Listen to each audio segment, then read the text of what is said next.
पंजाब में चल रही सरकार का कैबिनेट विस्तार, मंत्रियों का शपथ ग्रहण समारोह।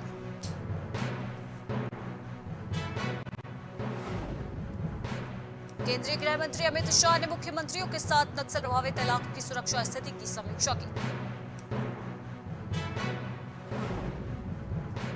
सोनिया गांधी के पीएम बनने को लेकर केंद्रीय मंत्री रामदास अठावले का चौंकाने वाला बयान।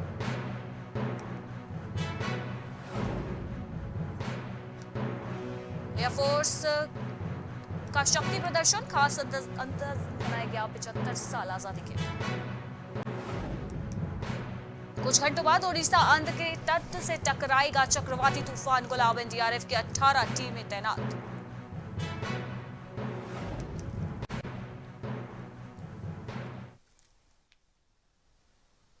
नमस्कार, पहाड़ समाचार में आपका स्वागत है। मैं हूं आपके साथ अनुष्का सिंह। रविवार को हरिद्वार दौरे पर पहुंचे मुख्यमंत्री पुष्कर सिंह धामी ने रेडी बेलवाल स्थित आस्था पथ पर आयोजित कार्यक्रम में शिरकत की। कार्यक्रम में सीएम धामी ने स्वामी बामदेव की मूर्ति का अनावरण किया। इस दौरान भारी संख्या में साधु संतों सहित भाजपा के कार्यकर्ता और नेता मौजूद रहे। मुख्यमंत्री पुष्कर सिंह धामी ने कहा कि स्वामी बामदेव जी महाराज का समाज और धर्म के साथ साथ जो प्रधानमंत्री नरेंद्र मोदी के नेतृत्व में भव्य राम मंदिर बन रहा है, उसको बनाने में बामदेव जी महाराज ने अपना संपूर्ण जीवन त्याग दिया। बामदेव जी महाराज एक महान आत्मा थे और उनका स्मरण हमेशा रहे। इसको देखते हुए साधु संतों द्वारा आज उनकी प्रतिमा यहाँ लगाई गई है। बामदेव जी महाराज, जिनका समाज के लिए, धर्म के लिए और भव्य जो आज देश के यशस्वी प्रधानमंत्री नरेंद्र मोदी जी के नेतृत्व में जो भव्य राम मंदिर बन रहा है, उसको बनाने में और उसमें अपने संपूर्ण जीवन को उन्होंने लगाने का काम किया। ऐसे वो महान आत्मा थे और उनका स्मरण हमेशा रहे। आज संत समाज के द्वारा उनका यहाँ पर प्रतिमा लगाई गई है। निश्चित रूप से आगामी विधानसभा चुनाव 2022 को लेकर प्रशासन की तरफ से गरुड़ ऐप तैयार किया गया है। इस ऐप के जरिए मतदान स्थलों की ऑनलाइन जानकारी रखने के साथ ही सारी व्यवस्थाएं सुनिश्चित की जा सकेगी। इसके अलावा कोरोना काल को देखते हुए कोविड गाइडलाइन के तहत चुनाव संपन्न कराए जाने की जिम्मेदारी भी है। उप जिलाधिकारी मनीष कुमार सिंह ने आंगनबाड़ी कार्यकर्ताओं, आशा कार्यकर्ताओं और बीएलओ के साथ बैठक की। इस दौरान सभी को गरुड़ ऐप के बारे में विस्तार से जानकारी दी गई। 2022 के चुनाव को देखते हुए अभी फिलहाल जो कार्य चल रहा है वो मध्य स्थलों के अपडेशन का काम चल रहा है। गरुड़ा ऐप एक लॉन्च हुआ है इस बार के चुनाव में, जिसमें जो भी मतदेय स्थल है उसकी ऑनलाइन अपडेशन, यानी उसका नाम क्या है, उसका लैटिट्यूड लॉन्गिट्यूड क्या है और उसमें एएमएफ अस्योर्ड मिनिमम फैसिलिटीज़ क्या हैं, इसको ऑनलाइन अपडेशन। चमोली जिले के नगर थराली में कामरेड भुवन सिंह प्रधान सभा कक्ष में भारत की कम्युनिस्ट पार्टी मार्क्सवादी का चौथा सम्मेलन आयोजित किया गया, जिसके शुभारंभ में पार्टी कार्यकर्ताओं ने झंडा फहराकर शहीद बेदी पर पुष्पांजलि अर्पित की। सम्मेलन का उद्घाटन करते हुए जिला मंत्री भूपाल सिंह रावत ने कहा कि कोविड नियमों के तहत ही सम्मेलन में सीमित सदस्यों को शामिल होने के लिए बुलाया गया है। पिंडर स्थानीय कमेटी के सचिव मदन मिश्रा ने पिछले 3 सालों की पार्टी द्वारा किए गए कार्यों की विस्तृत रिपोर्ट सम्मेलन के समक्ष रखते हुए कहा कि लाल झंडा दुनिया के शोषित वर्ग के मुक्ति मार्ग का प्रशस्त करता है। जब जब शोषित लोग इस लाल झंडे के नीचे इकट्ठे होते हैं, तब तब बड़ी क्रांतियां हुई हैं।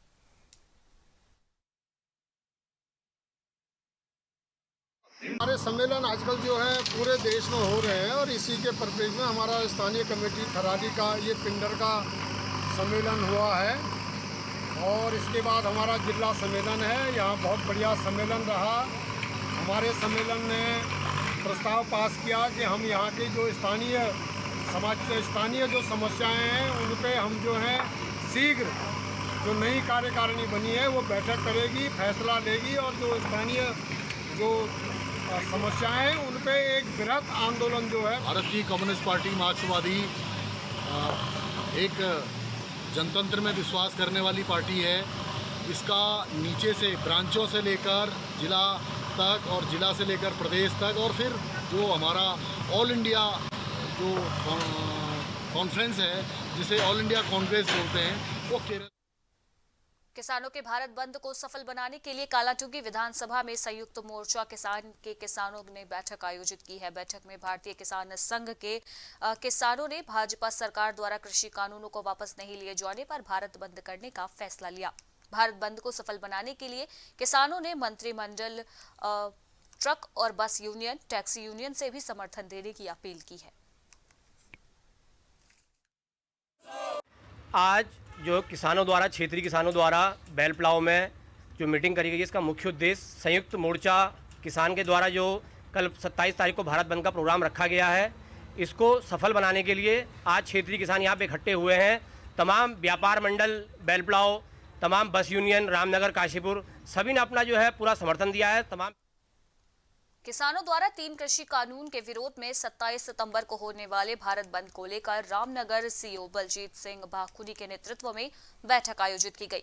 बैठक में थाना प्रभारी कालाडूंगी नंदन सिंह रावत, बेलपड़ाव पुलिस चौकी प्रभारी महेश जोशी और किसान नेता इसमें शामिल हुए। सीओ बलजीत सिंह भाकुनी ने कहा कि भारत बंद के दौरान शांति व्यवस्था बनाए रखने के लिए किसानों व व्यापार मंडल से वार्ता की गई है और भारत बंद के दौरान क्षेत्र में शांति व्यवस्था बनाए रखने में उनका पूरा सहयोग भी मिलेगा।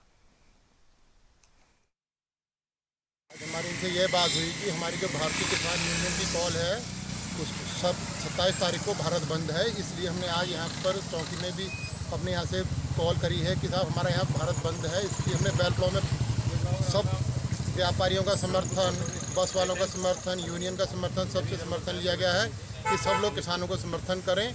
और कल यहाँ पर सब जने इकट्ठे होकर बेलपड़ाव चौराहे पर एक हमने किसान सभा करनी है और वो किसानों के समर्थन में सभी लोग। कल किसान यूनियन द्वारा बंद की कॉल है। इस कॉल के संबंध में हमारे द्वारा यहाँ के व्यापार मंडल, संबंधित व्यक्तियों और किसान संगठन से जुड़े अधिकारियों का और उनके सदस्यों की मीटिंग ली गई। हमारे द्वारा हिदायत दी। वहीं बाजपुर स्थित आदर्श कन्या जूनियर हाई स्कूल में प्रबंध कार्यकारिणी का निर्वाचन निर्विरोध संपन्न हुआ, जिसमें डॉक्टर नहेंद्र खत्री अध्यक्ष, सुनील खन्ना प्रबंधक, नरेश कुमार गोयल उपाध्यक्ष, गौरव कुमार उप प्रबंधक और अभय कुमार गुप्ता कोषाध्यक्ष चुने गए। नवनिर्वाचित अध्यक्ष नरेंद्र खत्री ने कहा कि विद्यालय प्रबंध कार्यकारिणी का लक्ष्य है कि क्षेत्र की कोई भी छात्रा धन के अभाव में शिक्षा से वंचित न रहे। प्राइवेट स्कूलों में शिक्षा के नाम पर हो रही लूट को दरकिनार कर विद्यालय प्रबंध कार्यकारिणी द्वारा उचित फीस के माध्यम से छात्राओं को शिक्षित करने का संकल्प लिया है।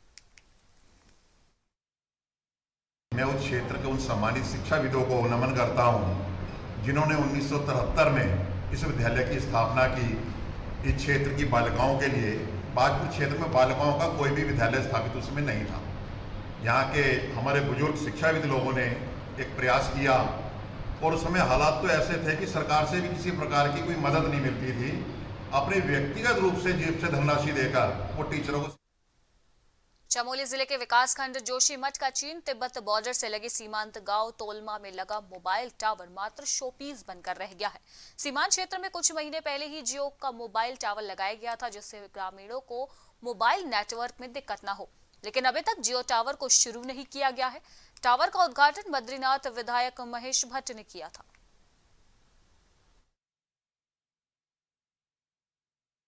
हमारे यहाँ पे विगत कई दिनों से जियो का नेटवर्क गायब है। नेटवर्क कभी कभी पूरा आता है लेकिन उसमें ना बात हो पाती है, ना नेटवर्क चलता है। और हमारे जो बच्चे हैं वो स्कूल में कोई जोशीमठ, गोपेश्वर, श्रीनगर, देहरादून इत्यादि जगहों पे हैं, तो उनसे संपर्क नहीं हो। बातचीत हम बच्चन को बातचीत न करे थे यो काल वो उन्होंने आप कौन की कहना तुम जल्दी जल्दी वो कह दिया ये टावर है, वो कह दिया देखो जल्दी आओ तो हम ये टावर सही कह दिया। और हम बुझे कि वो सकून दूर हमारे दूर जाया कब हम बात करना कब के क्यों उन्हों कभी बात करना तो उन्होंने ये टावर वहाँ ठीक हुए कब उन्होंने।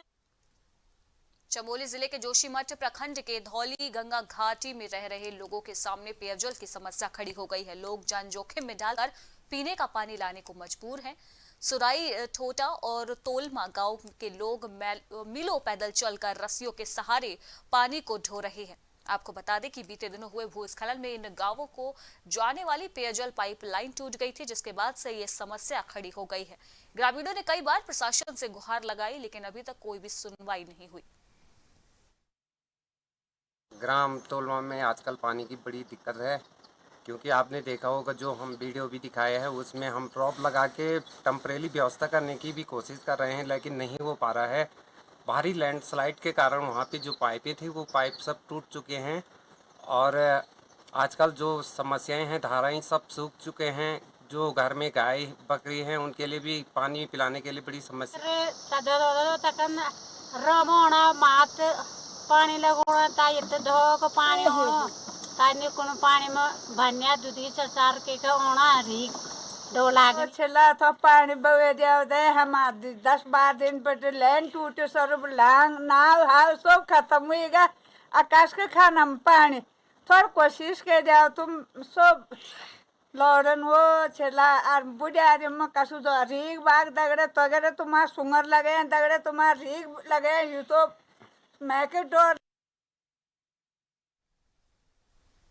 वहीं हरिद्वार तहसील परिसर में बेलगाम खड़े वाहनों से आने जाने वाले लोगों को काफी परेशानियों का सामना करना पड़ रहा है। आपको बता दें कि तहसील परिसर के अंदर पार्किंग बनाई गई है, लेकिन तहसील परिसर में आने वाले लोग पार्किंग स्थल पर अपना वाहन नहीं खड़ा करके तहसील परिसर के अंदर इधर उधर वाहनों को खड़ा कर देते हैं, जिससे आने जाने वाले लोगों को काफी दिक्कतों का सामना करना पड़ता है। वहीं तहसीलदार शालिनी मौर्य ने अवैध तरीके से पार्क किए जा रहे वाहनों पर कार्रवाई की बात कही है।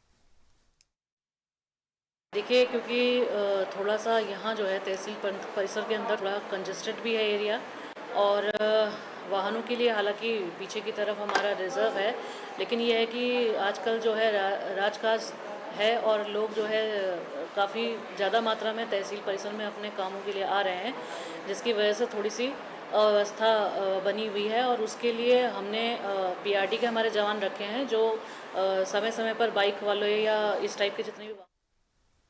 वहीं लक्सर में एक बार फिर से स्वास्थ्य विभाग ने पल्स पोलियो अभियान शुरू करने के लिए कमर कस ली है, जिसको लेकर सीएचसी लक्सर में सभी अधिकारियों को निर्देशित किया गया है। सीएचसी प्रभारी डॉक्टर अनिल वर्मा ने बताया कि पल्स पोलियो टीकाकरण को लेकर ब्लॉक टास्क फोर्स की एक बैठक आयोजित की गई, जिसमें एसडीएम वैभव गुप्ता, नायब तहसीलदार के अलावा अन्य अधिकारी मौजूद रहे। उन्होंने कहा कि स्वास्थ्य विभाग 27 सितंबर से पल्स पोलियो महाअभियान शुरू करने जा रहा है।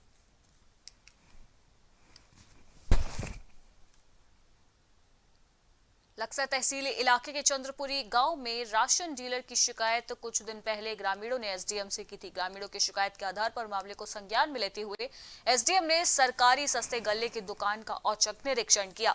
निरीक्षण के दौरान वितरण और स्टॉक में तमाम खामियां पाई गई, जिसके बाद एसडीएम ने दुकान को सील करते हुए राशन डीलर पर विभागीय कार्रवाई के आदेश दे दिए हैं। एसडीएम वैभव गुप्ता ने कहा कि राशन वितरण प्रणाली में किसी भी प्रकार की लापरवाही व भ्रष्टाचार को बर्दाश्त नहीं किया जाएगा। धीरे धीरे राशन के अन्य दुकानों का भी निरीक्षण इसी प्रकार से किया जाएगा। शिकायतें आ रही थी कि राशन जो है उसमें सही से वितरित नहीं हो रहा है कई दुकानों में, तो इस संबंध में आज चांदपुर खदरा में जो पूर्ति निरीक्षक है उनके साथ निरीक्षण किया गया दुकान में। तो वहाँ पर जो उसकी दुकान का जो भौतिक सत्यापन किया गया, स्टॉक रजिस्टर से मिलान किया गया, तो सही नहीं पाया गया। इसके अलावा वहाँ पर लोगों से बयान लिया गया, तो कई लोगों ने ये जानकारी दी कि उसके द्वारा जो नियत रेट है उससे ज़्यादा गेहूं और चावल दिया जाता है। इसके अलावा सही समय पर भी उसके द्वारा राशन नहीं दिया जा रहा है और वहाँ पर जो बाहर जो उनको रेट लिस्ट लगानी होती है वो भी लगाई नहीं गई और स्टॉक जो है पूरी उसमें जो उसकी स्टॉक की जो मात्रा दर्ज करनी होती है वो भी नहीं दर्ज की गई। इस तरह कई अनियमितता पाई गई, इसमें इसलिए उसकी दुकान को निरस्त करने हेतु उच्च अधिकारियों को। वहीं लक्सर में फ्लाईओवर बनने के बाद से ही व्यापारी अंडर बाईपास बनाने की मांग कर रहे हैं, लेकिन उनकी मांग पर प्रशासन की तरफ से कोई जवाब नहीं दिया जा रहा, जिसको लेकर व्यापारियों में रोष है और उन्होंने अपनी मांगों को लेकर रेलवे लाइन के पास धरना प्रदर्शन किया। व्यापारियों का कहना है कि अंडर बाईपास की फाइल अधिकारियों के दफ्तरों में धूल फाक रही है, लेकिन उस पर आज तक कोई कार्रवाई नहीं की गई है। रेलवे लाइनों के बीच से ही अपनी जान को जोखिम में डालकर स्कूली बच्चे, बुजुर्ग, विकलांग सभी लाइन को पार करते हैं, जिससे कभी भी कोई बड़ा हादसा हो सकता है। अक्सर में जब से ओवरब्रिज बना है तो पैदल लोगों की व्यवस्था कुछ नहीं कर पाया प्रशासन और यहाँ के जो जननेता हैं। यहाँ के ओवरब्रिज पर पैदल चलने वालों के लिए पटरी नहीं है और रेलवे लाइन क्रॉस करने की कोई व्यवस्था नहीं है। अभी तक लोग रेलवे लाइन को अवैध रूप से क्रॉस कर लेते थे, कोई बैरिकेडिंग नहीं था, लेकिन जब से रेलवे ने अपने विस्तार को कार्रवाई बढ़ाई है आगे, तो उन्होंने ये बैरिकेडिंग लगा के सारा रास्ता बंद कर दिया है। तो अभी बिल्कुल पैदल चलना और रेलवे लाइन क्रॉस करना लोगों के लिए नामुमकिन हो गया है। किसी कारणवश कहीं किसी सत्र लंबित है, तो इसके संबंध में मेरा सभी से यही कहा गया है कि इसमें अक्टूबर के पहले या दूसरे सप्ताह के अंदर एक बैठक कर ली जाएगी, इसमें रेलवे के अधिकारी और इनके प्रतिनिधि जो हैं वो भी आ जाएंगे। उससे हमें ये वहीं पंतनगर स्थित गोविंद बल्लभ पंत यूनिवर्सिटी के कई सरकारी भवनों पर पिछले कुछ सालों से अवैध कब्जा करने के मामले सामने आए हैं।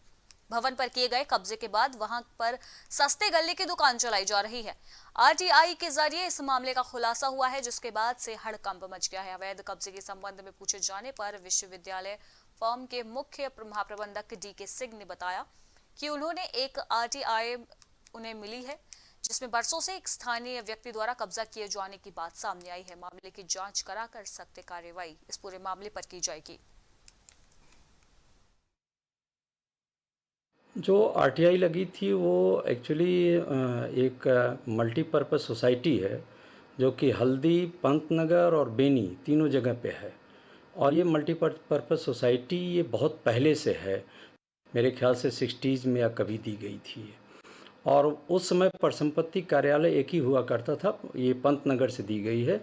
तो इस पे आरटीआई लगी हुई है। हम खुद इस पे कार्रवाई कर रहे हैं, पता कर रहे हैं कि कहाँ से अलर्ट हुआ, कैसे किसको दिया गया है। अभी मैं जहाँ पे दे रहा हूँ आपको बता रहा हूँ, पीछे जो है ये पड़ा हुआ यहाँ पे जो है ये स्टोर बना रखा है, जहाँ ये राशन वितरण कार्य करता है। करीबन 40-50 सालों से कर रहा है यहाँ पे जो है आदमी। और ये लोगू शर्मा हल्दी मल्टीपर्पज़ सोसाइटी को एक जो है ये चलाता था, लोगू शर्मा जो है उसी ने अपने दे रखा है। इस वक्त जो है उसके शिष्य है सुरेंद्र सिरोही, उसने सरकारी संपत्ति है विश्वविद्यालय की जो है, यहाँ पे राशन बांटता, पीछे यही।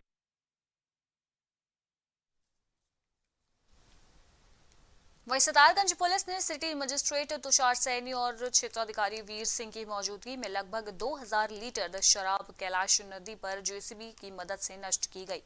साल 2018 से लेकर 2021 तक सितारगंज पुलिस द्वारा पकड़ी गई शराब को नष्ट किया गया।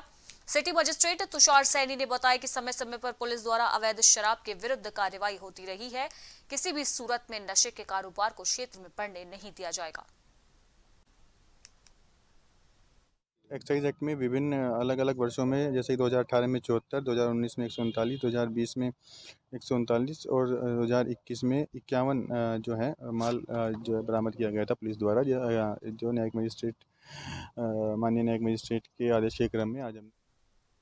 और उत्तराखंड की खबरों के बाद अब रुख करते हैं मध्य प्रदेश की खबरों का, जहां मंदसौर जिले के नारायणबगड़ थाना अंतर्गत बूढ़ा पुलिस चौकी में 2 दिन पूर्व 56 किलो डोडा चूरा को लेकर कार्रवाई पुलिस के द्वारा की गई थी, जिसमें जिला पंचायत उपाध्यक्ष गुणवंत पाटीदार का नाम भी शामिल होने पर पुलिस ने उन्हें मुख्य आरोपी बनाया था, जिसके विरोध के चलते आज मल्हारगढ़ विधानसभा के कांग्रेस कार्यकर्ता आरोपी के परिजनों के साथ जिला पुलिस अधीक्षक कार्यालय पहुंचे, जहां उन्होंने पुलिस द्वारा की गई कार्यवाही को झूठा बताया और झूठे प्रकरण में फंसाने का आरोप लगाया। वहीं इस पूरे मामले में आरोपी के भाई प्रफुल्ल पाटीदार का कहना है कि बीते कुछ वर्ष पूर्व मंदसौर जिले में जो किसान आंदोलन हुआ था, उसमें मेरे भाई ने मुख्य रूप से किसानों के लिए आवाज उठाई थी, जिसके बाद से ही प्रताड़ना पूरे परिवार को दी जा रही है, जिसके चलते पुलिस द्वारा उनके खिलाफ एक झूठा मामला बनाकर मुकदमा दर्ज कर लिया गया है। इस पूरे मामले में अतिरिक्त पुलिस अधीक्षक अमित वर्मा ने आश्वासन के बाद मामला शांत कराया और उचित कार्यवाही के लिए भी आश्वस्त किया है। मंदसौर क्षेत्र जो है आए दिन इन वर्दी वालों से परेशान है। भारत सरकार जो है अफीम के लाइसेंस देकर के हम लोगों से खेती करवाती है और खेती के बहाने जो है यहाँ के आला अफसर जो हैं खाकी वर्दी वाले और सफ़ेद पोश वाले मिलजुल करके ये दूसरी तरफ से यहाँ पर जो उन पुलिस अधिकारियों को लाया जाता है मंदसौर के अंदर जो उनकी चाटुकारिता करे और उन नेताओं को पैसा दे, और कहीं न कहीं इस प्रकार से जो है इस मंदसौर जिले का किसान अफीम किसान बहुत दुखी और परेशान है। चौकी में एक एनडीपीएस का मामला बनाया उन लोगों ने, तो उसमें फर्जी तरीके से मेरे भाई गुणवंत जी पाटीदार का नाम उन्होंने डाल दिया है। जिस टाइम में किसान आंदोलन हुआ था, हम क्या है किसानों के साथ खड़े थे, किसानों की आवाज़ हमने उठाई, यहाँ तक कि मेरे भाई ने अपना पद त्याग दिया किसानों के लिए।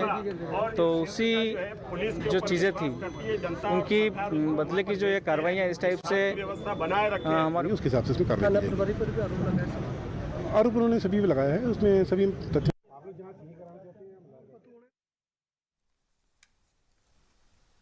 वहीं नाहरगढ़ पुलिस और खनिज विभाग ने अवैध रेत खनन की सूचना पर संयुक्त रूप से कार्यवाही की, जहां बिल्हौद पितिया खेड़ी नदी से अवैध खनन करते हुए एक जेसीबी मशीन और 6 ट्रैक्टर ट्रॉली को जब्त कर लिया गया है। बता दें कि नाहरगढ़ थाना प्रभारी गिरीश जेजुलकर और खनिज विभाग अधिकारी द्वारा संयुक्त रूप से दबिश देकर नाहरगढ़ थाना क्षेत्र के अंतर्गत बिल्हौद पितियादी खेड़ी नदी पर अवैध रेत खनन की उन्हें सूचना मिली थी, जिसके बाद इस पूरी कार्रवाई को अंजाम दिया गया। थाना नाहरगढ़ के अधिकारी व कर्मचारी द्वारा अवैध खनन की सूचना पर कार्रवाई की गई है, जिसमें शिवना नदी किनारे और तुम्बड़ नदी किनारे अवैध खनन चल रहा था, जिसमें 6 ट्रैक्टर और एक जेसीबी अवैध खनन करते हुए पकड़े गए हैं। उनके खिलाफ अवैध खनन अधिनियम की धाराओं के तहत कार्रवाई की गई है, प्रकरण पंजीबद्ध किया गया और विवेचना जारी है।